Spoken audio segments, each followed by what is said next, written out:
दलितों की राजनीति वो करते हैं। दलितों की राजनीति करते हुए एक दलित बेटी को फंसा लिया है।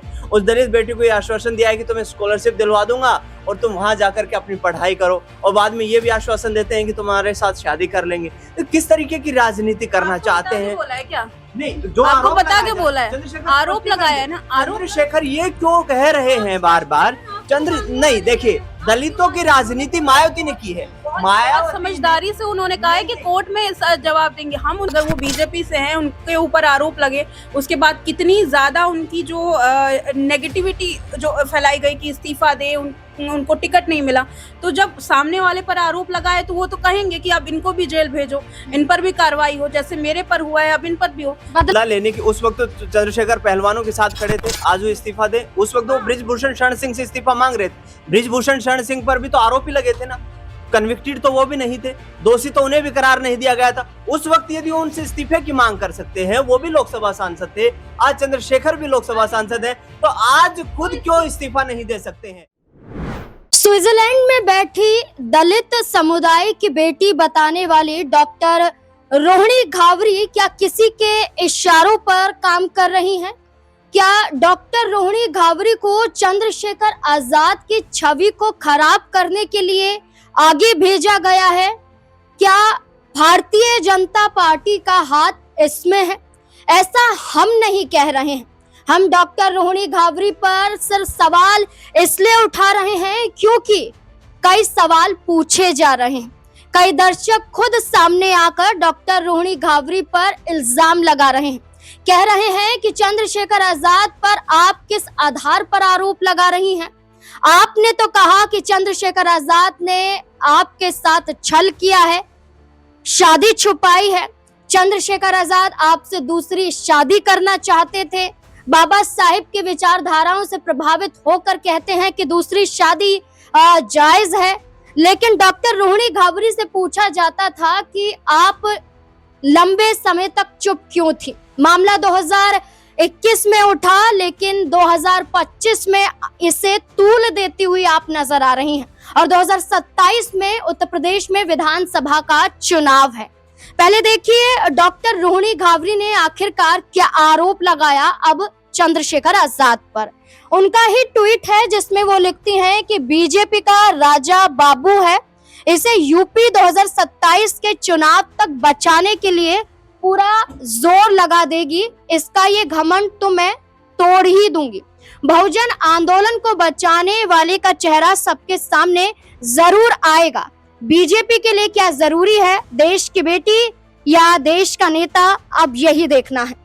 वो चंद्रशेखर आजाद जो इंसाफ दिलाने के लिए, दलितों की लड़ाई लड़ने के लिए कई बार सलाखों के पीछे बंद हो चुके हैं, जो घायल अवस्था में कई बार लड़ने के लिए आगे आ चुके हैं, जो चंद्रशेखर आजाद हार ना मानने की बात करते हैं, अब उनके समर्थक में आकर कुछ दर्शकों का कहना है कि जो रोहिणी घावरी बीजेपी का नेता कहीं ना कहीं चंद्रशेखर आजाद को बता रही हैं, अब उन पर ही सवाल खड़े हो रहे हैं कि कहीं आप बीजेपी के इशारों पर तो काम नहीं कर रही हैं।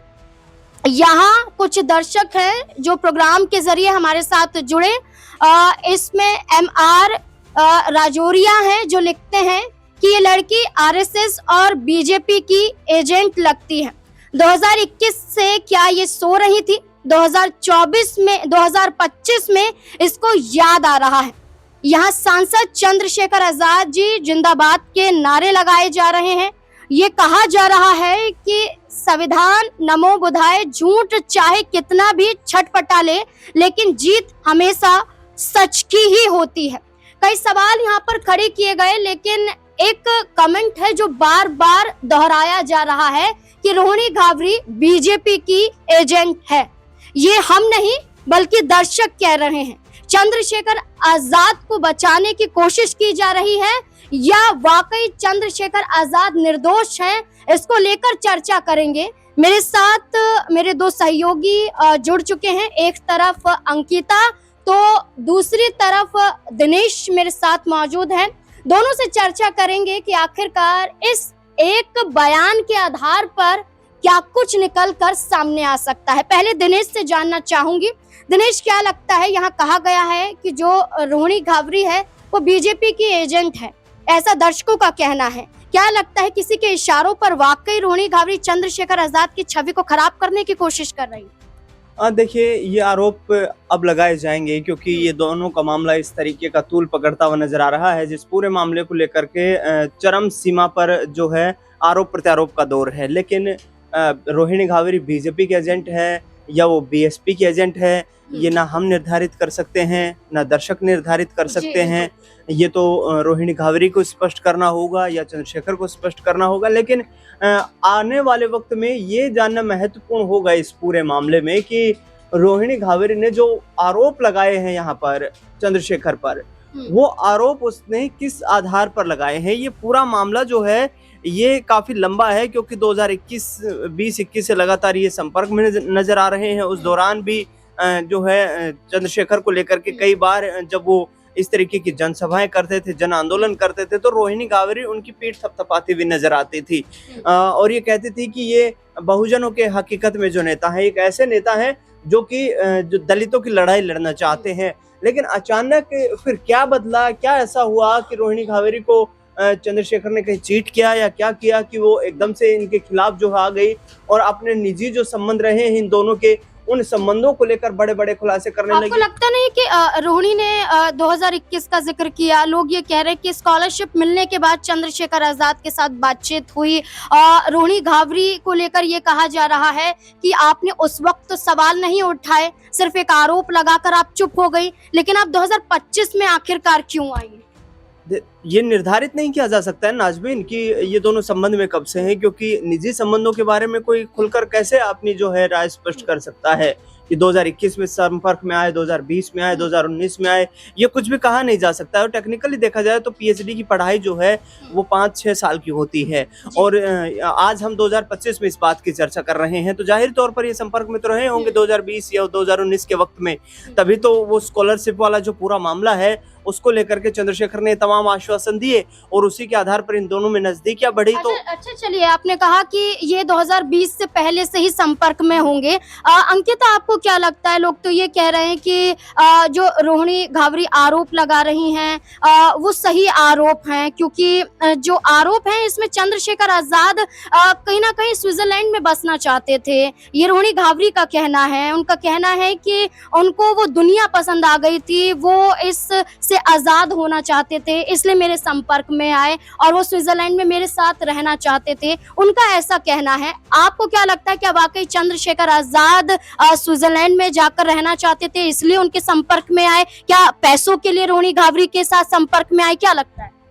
पहली बात कि कौन सच्चा है, ये कौन झूठा, ये हम नहीं डिसाइड करेंगे, कोर्ट डिसाइड करेंगे। और जो अभी चंद्रशेखर हैं, आरोपी हैं, आगे जो भी सबूत रोहिणी रखती हैं वो बात की बात है। लेकिन वो जो कह रही हैं कि स्विट्जरलैंड में वो रहना चाहते थे इसीलिए संपर्क में आए, तो एक नेता है, उनका पॉलिटिकल करियर पहले से है, धीरे धीरे वो स्ट्रगल कर रहे थे बाद में। लेकिन अगर वो रहना चाहते तो वो अपने दम पर रह सकते थे। उनको किसी का सपोर्ट नहीं चाहिए, किसी का समर्थन नहीं चाहिए कि मेरे को स्विट्जरलैंड में रहना है तो मैं रोहिणी के साथ रहूं या किसी और के साथ। और जहाँ तक बात है उनके करियर की, तो करियर बहुत अच्छे से वो अपना डेवलप कर रहे हैं। तो इसमें मुझे नहीं लगता कि वो कह रही हैं कि स्विट्जरलैंड में आकर के बसना चाहते थे, परेशान हो चुके थे, वो यहाँ मेरे साथ रहना चाहते थे। तो ये सिर्फ एक आरोप है और ये आगे उनको सबूत इसको देना होगा, सबूत पेश करने पड़ेंगे इसके लिए। एक दलित परिवार से नाज़मीन आने वाला, मुझे नहीं लगता कि राजनेता, उनका लोकसभा सांसद बनने से पहले क्या राजनीतिक करियर था, बताइए आप। किस तरीके से वो स्विट्जरलैंड में जाकर रह सकते थे, किस तरीके से वो अपनी जो आगे की तैयारी कर सकते थे? क्या स्विट्जरलैंड में बैठकर वो भारत की राजनीति कर सकते थे? क्या स्विट्जरलैंड में बैठकर के वो दलितों की आवाज उठा सकते थे? लाठियां खाई, मीडिया की जो तमाम उन्होंने जो कवरेज ली वो इंडिया में ली। दलितों की राजनीति वो करते हैं, दलितों की राजनीति करते हुए एक दलित बेटी को फंसा लिया है। उस दलित बेटी को ये आश्वासन दिया है कि तुम्हें स्कॉलरशिप दिलवा दूंगा और तुम वहां जाकर के अपनी पढ़ाई करो, और बाद में ये भी आश्वासन देते हैं कि तुम्हारे साथ शादी कर लेंगे। तो किस तरीके की राजनीति करना चाहते हैं? बोला है क्या? नहीं, जो आपको बता के बोला है, आरोप लगाया है ना। चंद्रशेखर ये क्यों कह रहे हैं बार बार नहीं, देखिए दलितों की राजनीति मायावती ने की है। मायावती समझदारी से उन्होंने कहा है कि कोर्ट में जवाब देंगे हम, उन्हें उनका जवाब लेने वाले नहीं होते, वो कोर्ट में अपना पक्ष रखेंगे, कोर्ट उसके बाद जो मीडिया के सामने आकर के उनको कहना होगा वो कहेंगे। अभी क्यों कहें वो?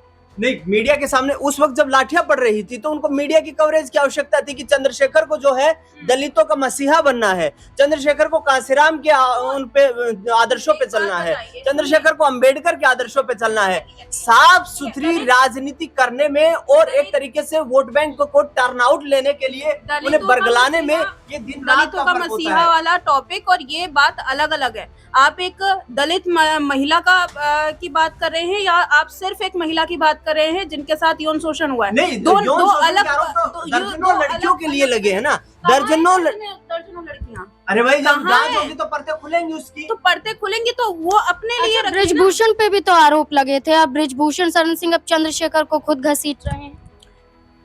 उन्हें तो मैंने पिछली रिपोर्ट में भी कहा था कि एक नेता है, विपक्ष के नेता है, अगर वो बीजेपी से हैं, उनके ऊपर आरोप लगे, उसके बाद कितनी ज्यादा उनकी जो नेगेटिविटी जो फैलाई गई कि इस्तीफा दे, उनको टिकट नहीं मिला, तो जब सामने वाले पर आरोप लगाए तो वो तो कहेंगे कि अब इनको भी जेल भेजो, इन पर भी कार्रवाई हो, जैसे मेरे पर हुआ है अब इन पर भी हो, बदला लेने की बात करेंगे। नहीं, बदला लेने की उस वक्त तो चंद्रशेखर पहलवानों के साथ खड़े थे, आज वो इस्तीफा दे, उस वक्त वो ब्रिजभूषण शरण सिंह से इस्तीफा मांग रहे थे। ब्रिजभूषण शरण सिंह पर भी तो आरोप ही लगे थे ना, कन्विक्टेड तो वो भी नहीं थे, दोषी तो उन्हें भी करार नहीं दिया गया था। उस वक्त यदि वो उनसे इस्तीफे की मांग कर सकते हैं, वो भी लोकसभा सांसद थे, आज चंद्रशेखर भी लोकसभा सांसद है, तो आज खुद क्यों इस्तीफा नहीं दे सकते हैं? आज खुद जांच में सहयोग क्यों नहीं कर सकते हैं? कर रहे हैं ना, वो जांच में सहयोग कह रहे हैं ना। देखिए, मैं ये नहीं कह रही हूँ कि वो दूध के धुले हैं चंद्रशेखर, मैं ये कह रही हूँ कि सब कुछ कोर्ट पे छोड़ देना चाहिए।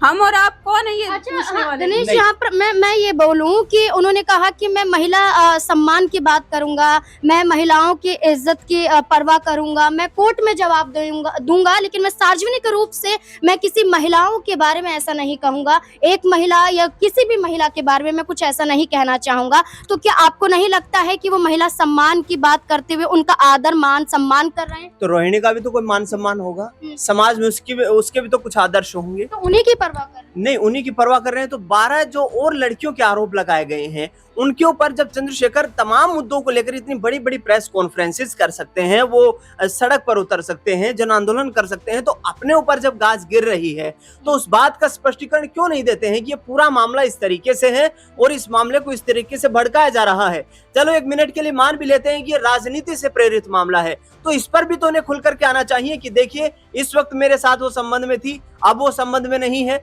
उसके बाद मैंने शादी की है, उसके बाद मेरा उससे संबंध जो है खत्म हो चुका है। आज रोहिणी घावेरी जो आरोप लगा रही है वो बेबुनियाद लगा रही है, ये बातें वो क्यों नहीं कह पा रहे हैं? वो सीधे तौर पर कहते हैं कि कोर्ट में जाएंगे। अब कोर्ट में जाहिर तौर पर जानते हैं कि लंबा चलेगा मामला, और लंबा चलेगा तो एक समाज का एक जो आम लोगों के पब्लिक सेंटिमेंट्स होते हैं, पब्लिक इमोशंस होते हैं, वो उस वक्त तक डाइवर्ट हो जाएंगे और इस मामले को कहीं ना कहीं दबाने की पूरी कोशिश मुझे ऐसा लगता है नाज़बीन ये चंद्रशेखर कर रहे हैं। एक छोटी सी बात के साथ कंक्लूड करता हूं। चंद्रशेखर जिस दलितों की राजनीति की बात करते हैं, दलितों की राजनीति पिछले 50 सालों से मायावती कर रही है।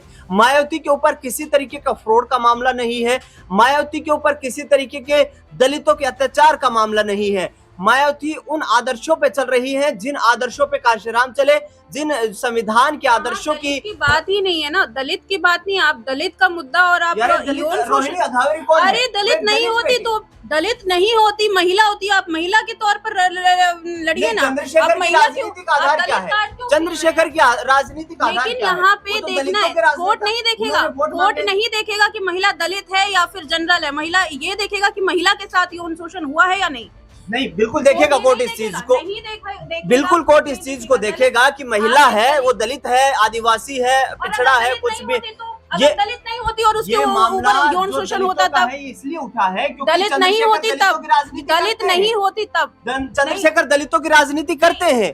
यदि वो दलितों की राजनीति नहीं कर रहे होते तो आज हजारों ऐसे लोग हैं समाज में जिनके ऊपर राजनीति परे रखिए ना, मामलों में हाइप मिल पाती है, कितनी मीडिया कवरेज हो पाती है, कितने मामले जो है वो इस तरीके से समाज में चर्चित होते हैं। कैसे यार, क्या बात कर, किस तरीके से यहाँ पर जो है आपकी जो मैं आपको एक कोट सुनवाती हूँ। मैं आपको जो मैं बयान सुन रही थी कि रोहिणी घाघरी ने क्या कहा। इसमें मुझे जो मेरा निजी सोच है, जो रोहिणी एक बात कहती है कि चंद्रशेखर के सांसद बनने के 6 महीने पहले से ही उनके व्यवहार में बदलाव आया था। इसके बाद में काफी परेशान हुई थी, डिप्रेशन में चली गई थी, क्योंकि एक वक्त में जिस इंसान के साथ डिसीजन मेकर बनी हुई थी, पॉलिटिक्स और सोशल डिसीजन का रोल प्ले कर रही थी, वो अचानक से क्या हुआ।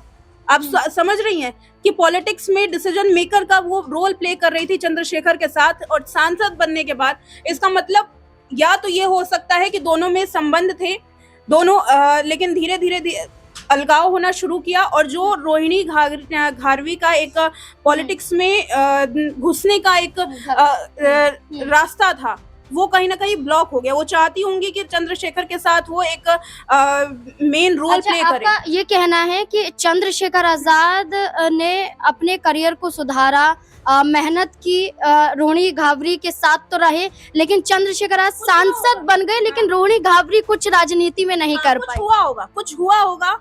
मैं ये नहीं कह रही कि क्या है, आगे जांच का विषय है, लेकिन मुझे ऐसा लग रहा है कि कुछ हुआ होगा, जिसके बाद अचानक से मुद्दा उठ करके सामने आया। उन्होंने साफ कहा है, मैंने अपनी तरफ से कुछ नहीं कहा, मैंने जो लिखा हुआ है इनका जो कोट है कि ऐसा क्या हुआ कि मैं पहले डिसीजन मेकर थी, पॉलिटिक्स में सोशल डिसीजंस में रोल प्ले कर रही थी, और अचानक से ही सब कुछ खत्म हो गया। तो मुझे ऐसा लगता है कि बड़ी बात है, ये बड़ी बात है, और इस बड़ी बात के साथ ही यहाँ पर दर्शकों से भी सवाल है कि क्या यही नजर आता है कि चंद्रशेखर आजाद को समर्थन रोहिणी घाघरी ने तो दिया, लेकिन जब चंद्रशेखर आजाद सांसद बन गए, राजनीति में एक बड़ा नाम कमा लिया, अब रोहिणी घाघरी को लग रहा है कि उनके बलबूते पर वो पहुंचे, लेकिन चंद्रशेखर आजाद उनका नाम नहीं ले रहे हैं, या रोहिणी घाघरी को ये लग रहा है कि राजनीति में आना था चंद्रशेखर आजाद के सहारे, लेकिन वो आ नहीं पाई हैं। क्या लगता है इस पूरे मुद्दे को लेकर, क्या ऐसा ही कुछ है, या आपकी नजर में भी कोई और नजरिया रोहिणी घाघरी को लेकर और चंद्रशेखर आजाद को लेकर हो सकता है? अपनी राय भी कमेंट सेक्शन में जरूर दें। देखते रहें SPN9 न्यूज। धन्यवाद।